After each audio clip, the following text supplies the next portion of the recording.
Hey everyone, it's Ben Hardy here, and in today's video we're going to be getting into the all-new Porsche Cayman GT4 RS. So in the first part of the video we're going to go over the specs with this new Cayman GT4, and then we're going to get into my thoughts on it. And so with all that being said, let's get right into the video. Now let's get into the specs with this all-new GT4. The most important spec is when this car is going to get released. So this is going to be released in the summer of 2022. Well, actually, that's when the first deliveries will happen. So yeah, that's the release / delivery date.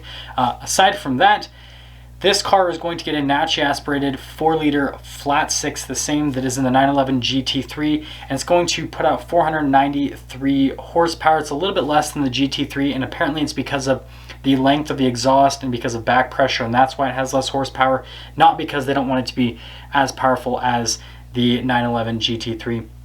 But yeah, pretty crazy, almost 500 horsepower for a Cayman, just completely bonkers. Now aside from that, it is only going to be available with an automatic transmission. It is the PDK, so it's just a dual clutch automatic.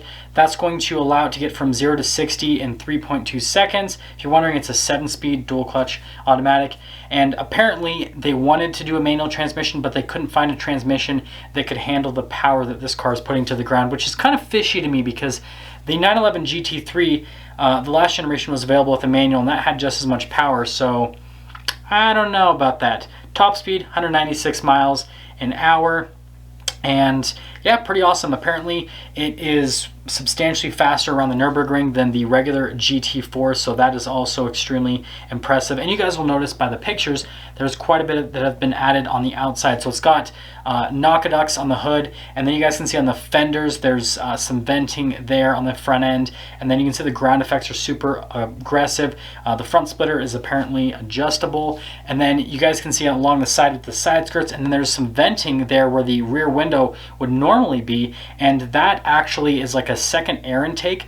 And so apparently what this allows the car to do is just have the lower air intakes cool the engine, whereas the higher one is going to be the actual air intake. So it should improve sound quality in terms of what you're hearing from the driver's seat, which is awesome.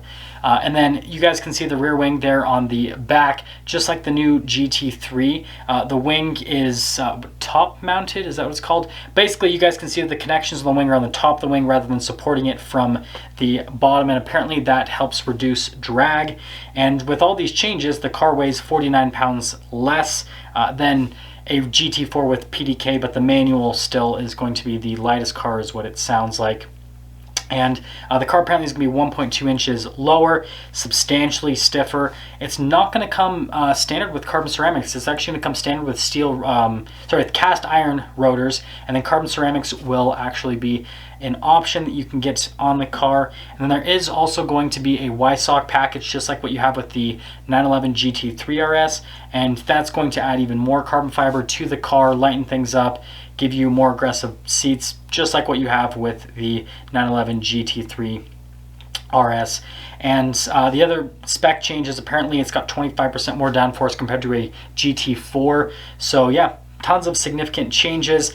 And you guys can see with the interior, very similar to what you have with the GT4. A few changes like the door loops, you got the straps and all that kind of stuff. Well, actually, I think the GT4 has that anyways. So yeah, pretty much just a GT4 on the interior.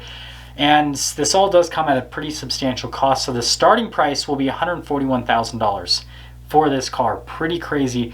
But that doesn't include any options. Once you add the Y-Sock package, carbon ceramic brakes, any of that stuff, I imagine a fully loaded one's going to be like $160 to $170.